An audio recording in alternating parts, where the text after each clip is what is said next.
They said, we'd like to get you to run a Plymouth. If we build a 413 Plymouth, it weighed about 3,200 pounds and two 4-barrel carburetors, what do you think you could do with it? I said, well, maybe I'd go about 115, maybe 12 and a half seconds after I listened to what they described to me that the car would have. And so they gave me some information, contact info. We wrote it down a napkin and ballpoint pen, in which I lost the paper. But about 2 weeks later, a car showed up. And they wondered why I didn't call them. And one thing led to another. And Charlie DeBerry with Melrose Motors, a Plymouth dealer in Oakland, he was in the middle of all this. And so I had to get this Plymouth ready to race. I said what I could probably do with it. So I took the engine out. It was legal to bore 60 thousandths over, so I bored it 60 over, made a 413 into a 426.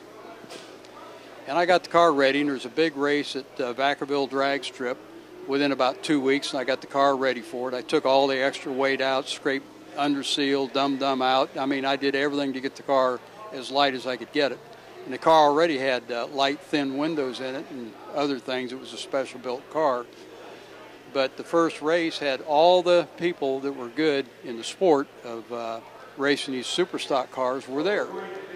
And my first run on the car, I did 115.72, and I went 12.52 seconds, and they thought I was God. And literally from that point forward, I could work with the engineers and tell them what I wanted, and they would modify things for me. And I had to use a dealer's name. And so I used Melrose Motors, but I wanted a catchy name for the car. And back then, the Cuban Missile Crisis was in high gear. And all you heard about on TV, radio, it didn't matter, read about in the newspaper was missile this, missile that, Cuban Missile Crisis, McNamara, our government guy in the missiles. So I thought, well, missile, that sounds good to me. So I called it the Melrose Missile. And the rest is history from there. How about that? That's a neat story, man. That's cool. Yeah, I literally, the engineers could build the stuff, give it to me, and I could run a little bit faster, a little bit quicker than they could with it. And they would always make them scratch their head, but it kept me in a deal with Chrysler to where I had Chrysler factory help. There are four main cars that got help during that era. They had the Golden Commandos. They were Plymouth factory people. The Ram Chargers, they were the engineers for Dodge. The lawman, Al Ekstrand, he was the corporate attorney for Chrysler, and I was the Melrose Missile, and we were well taken care of. No money, but help. Yep. And help then was worth a lot. And if you won, you made money. Right. So I was lucky enough to provide an income for myself because I was making money. And some of the people at Ford really didn't like that because, like Charlie Gray, he was the hierarchy at Ford Motor Company at the time. He told me one time I was the biggest disappointment he ever had. He had all his Ford cars where he knew for a fact he was going to win this meet.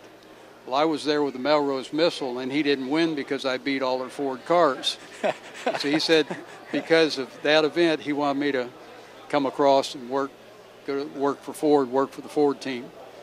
And he talked me into leaving the Chrysler setup I had and going with Ford, which I did in '65.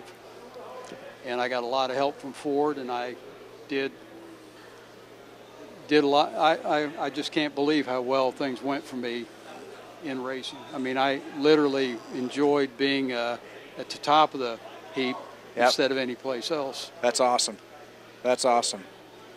What do you think was the best period out of all of it? What's the best? What's the most satisfying to you when you think back? Well, when you're a pioneer, you're doing things other people haven't done. The pioneers used to get some arrows in the rear end, and I've had a few of those.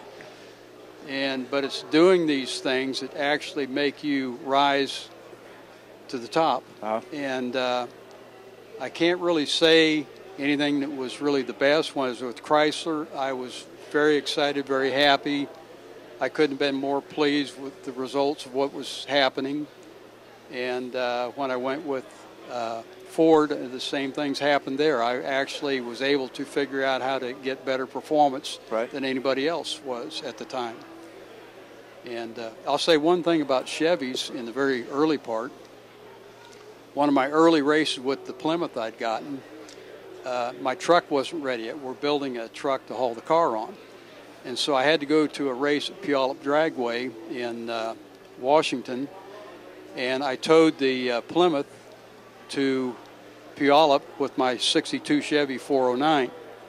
Well, I blew a head gasket on the Plymouth during qualifying. I qualified well, but since I blew a head gasket, I was wondering, well, I'm all the way up here. Maybe I'll race my tow car, my 409 Chevy.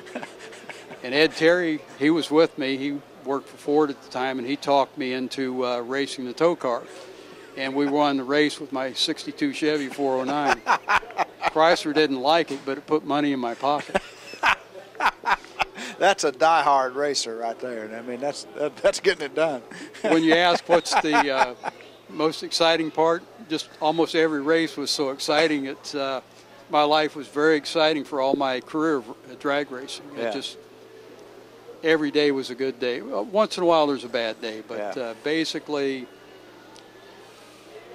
my entire career of drag racing was good.